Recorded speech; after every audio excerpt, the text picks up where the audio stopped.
Guess what we're going to do today? We got a really special fun thing. I've got my essential oil still here. This is a copper still. It's a special design made by a company called Copper Pro from the Ukraine. And this is my third still. And I haven't really used it very much. So today I thought, well, let's go ahead and distill some yarrow and see what happens. So that's what we're going to do. I have 2 clumps of yarrow here that I harvested yesterday. This, I want to show you this before I cut it all up because it's kind of interesting. This yarrow is wild crafted. So this came from the prairie fields of North Idaho up here, and it's, you know, hot summer right now, or pretty warm. So this yarrow is showing it a little bit of signs of wear. This yarrow, which is very moist and fresh, and the leaves are obviously really dark green and beautiful, this yarrow came from my garden, and there's a difference. The reason I'm pointing this out to you, they're both fine to use. I'm going to actually co-distill the 2 of them together, but they're going to have different chemical constituents because of the difference in their growth. Some herbalists believe that wild harvesting plants where they're growing in more difficult areas actually might mean that the plant is stronger medicinally. So it's an interesting thought. However, I want to get some really nice essential oil if I can, or a beautiful hydrosol, depending on how this works with yarrow. Yarrow doesn't have a whole lot of essential oil. It's a little bit harder to get, so we'll see what happens. But I think I'll be able to get more from this fresh plant. So anyway, let's go ahead and start. So right now I'm going to go ahead and just get this cut up. What I want to use primarily is the leaves and the flowers. I'm going to try to reduce the stems because they're a harder plant material. When you put stem kinds of plants or more grassy kinds of plants into a still like this is the column where I'm going to be putting the plant matter.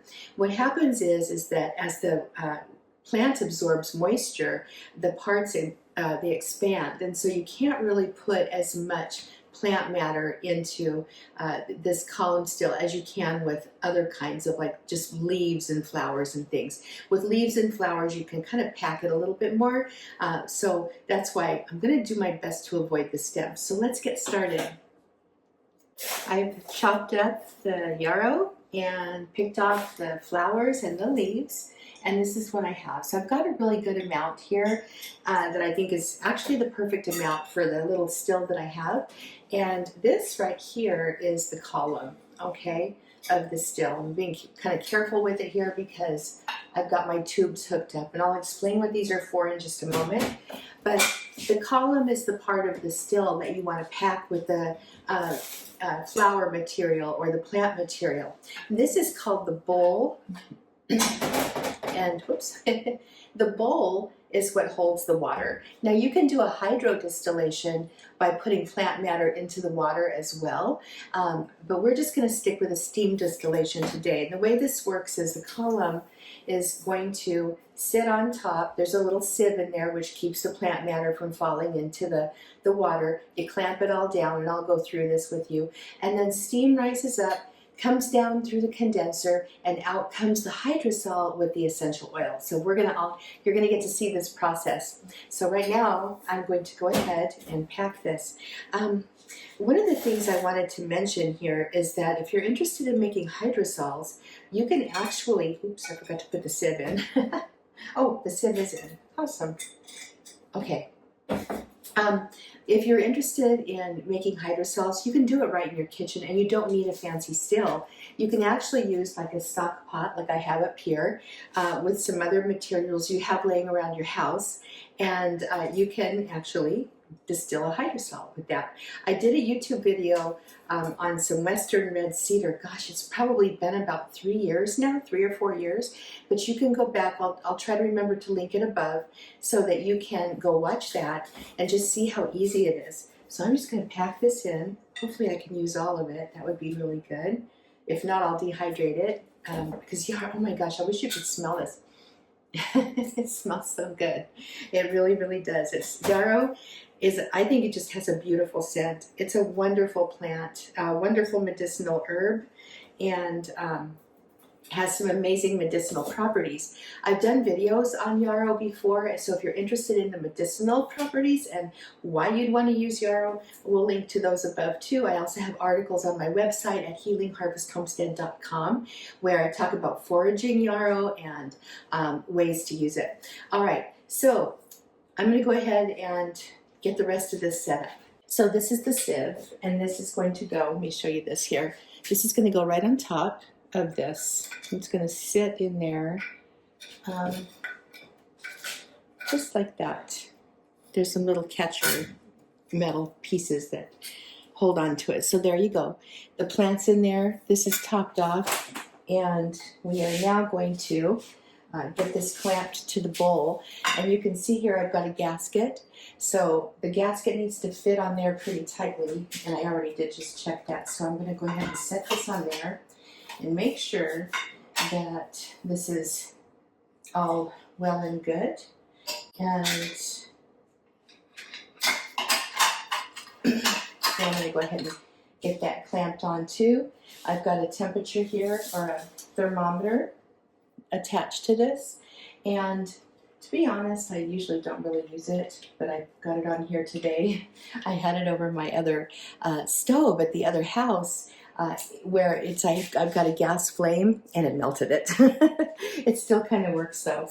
Okay, I was getting ready to clamp the column to the boiler or to the bowl, and I realized I didn't put any water in the bowl, so that is very, very important. So I'm going to take off the column, and I am now going to fill the bowl.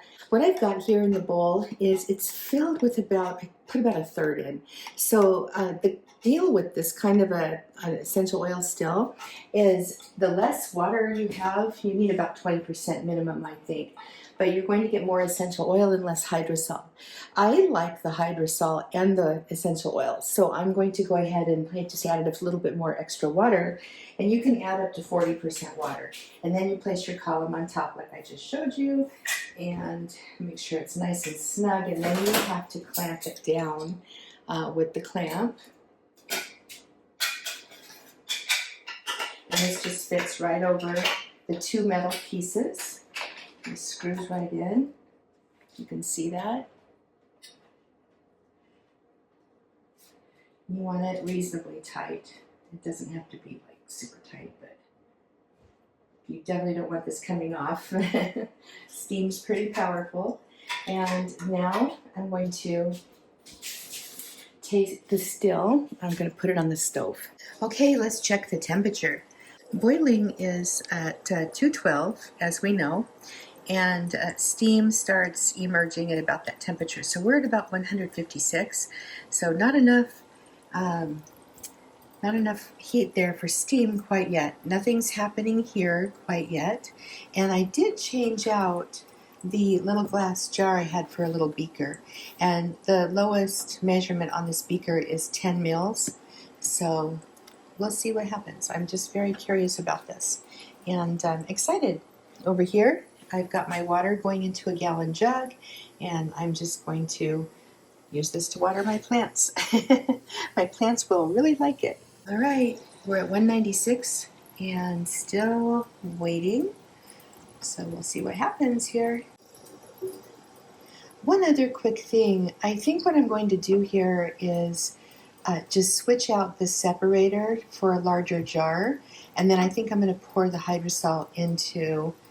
Actually, I changed my mind. I think what I'm going to do, oh look, there it goes. Yep, it's starting to come out. All right. What I'm thinking is I'm going to get more hydrosol than what I had expected, but the essential oil hopefully will be in this like first bit. Scoot that back there. And I may need to get another container under here. Yay, look at this. Let's see what temperature it says. So it looks like it started steaming prior to I'm sure the water is probably a little bit hotter in there than the air. I don't know what I'm talking about. Just never mind. All right, isn't this cool? Here we go. So hopefully we'll see some essential oil, and look at that. Do you see that layer on top? So that is the essential oil. pretty impressive, and I'm going to say that's probably about a half a mil right now, which is pretty good for this soon in the process. Okay, so what we've got here is the separator. We've got a beautiful layer of that essential oil on top. Now, look how it's actually kind of a bluish color, bluish green, and that's because of a chemical in Yarrow called chemazoline, and it's wonderfully pain relieving. What I did over here was I moved the separator because it was getting too full, and I just replaced it with a little jar. Now, essential oils will go into that jar. I also tried it with this little glass right here. So right now, I'm going to go ahead and pour the essential oil, or the hydrosol, from the separator into this beaker. So I was wrong. The beaker is not going to catch the essential oil. The essential oil is right here, and I'm probably going to have to extract it with a pipette in just a moment, and then we can see how much we get. I'm really excited about this. The separator is really nice. I think it's because the glass tube is pretty narrow. It's making it easier for the essential oil to separate on top, which is really cool. Okay, let's go back to business here. So you might be wondering why you'd want to use hydrosols. So hydrosols are really great. They're super helpful for if you're dealing with little kids or with little pets and animals. Aromatherapeutically, and that's because they're very, very safe. The amount of essential oil that that final hydrosol actually contains is very, very low, and it's already kind of diluted into the hydrosol.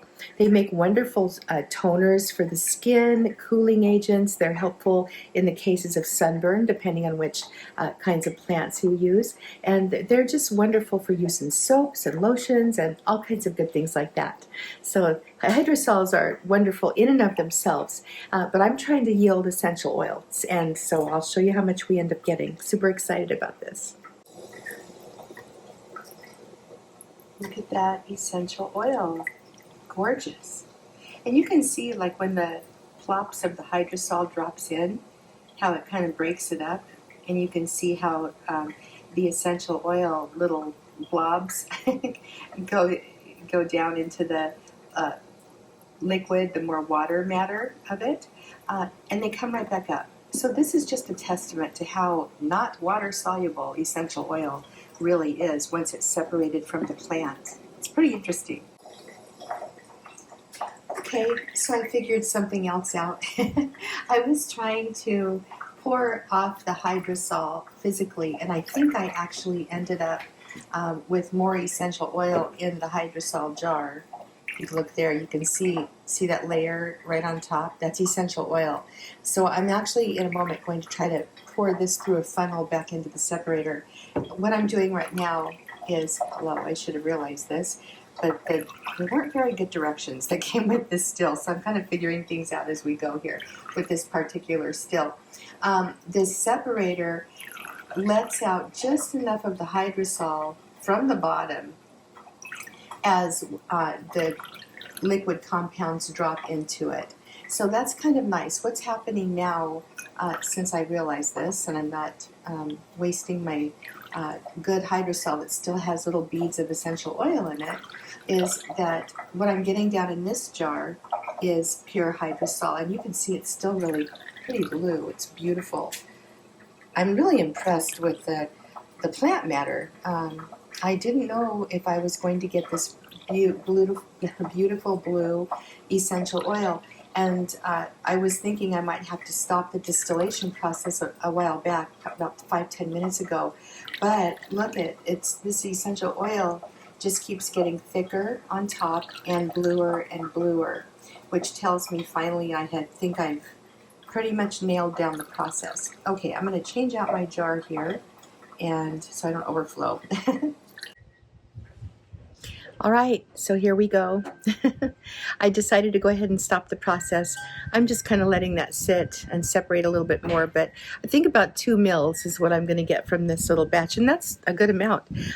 Yarrow essential oil is very, very expensive. I want to say the last batch I bought was probably about $80 for about 5 mils. So honestly, this is worth some money. All right, and let me show you the hydrosol that was yielded out of this too. So that's about the amount of hydrosol I got. I could have kept it going and gotten more hydrosol if I'd wanted more hydrosol. But basically I thought, oh, I'll just go ahead and stop right now. You can see a very thin layer of the essential oil on top, and it's got a blue cloudy hue, which is kind of neat. And I love the hydrosols, like I was just saying, they're beautiful. But the essential oil, look at that, amazing. So this is one of the reasons why, if you can, you might want to try distilling your own essential oil just to have it in case anything happens. The other great thing is I know exactly where this essential oil came from. I know what plants it came from. I know exactly where I got it, and it's pure. I know this is super safe to use. Yay! That's it for this video. I hope you enjoyed it. One last thing, you might be wondering how I'm going to get this little bit of essential oil out of here, and simply I'm just going to use a pipette and very, very gently remove the pure essential oil without getting any of the water. And then I'm going to pour the rest of this hydrosol that's left in the tube into this. Look how blue that is. Gorgeous. It's just absolutely gorgeous, and I can't tell you I'm tickled pink about this. So I'll be doing some more distillations, and I'm actually, after watching how this little still performed over here, I'm kind of thinking maybe if we can squeeze the money, we might just get a larger still, because I just love distilling the hydrosols and the essential oils, and they're so powerful for us. If you want to know how to source your own essential oils, because not everybody's into doing their own distillation, and obviously I can't distill a whole great amount with these kinds of stills. This is perfect for personal use. But I did do a video on how to source your essential oils safely. It's such an important topic. I would love for you to watch that. I'll link to it above. And that's just because I recently came across some essential oil that's not really essential oil being sold on the market, and it horrified me. So I just shared a little bit more about safety in that video. And I want to invite you to get one of my free gifts. I'll go ahead and put a link in the first comment and also in the description. That's going to put you on my newsletter list. And every week I send 2 notes where I teach something herbal or aromatic or natural living. I've been asked to do some fermentation videos. We do a lot of fermentation. That's one of them right there. I've got more back here. I love fermentation. So yes, join the newsletter list. We're getting ready to start another round of Ditch the Drugstore. That's my apothecary course. I would love to have you get on the list and be notified about that if you're interested too. All right, I'm Heidi Villegas with Healing Harvest Homestead and the School of Botanical Arts and Sciences, and this was a really fun day for me, at least. I hope you enjoyed it. Bye-bye.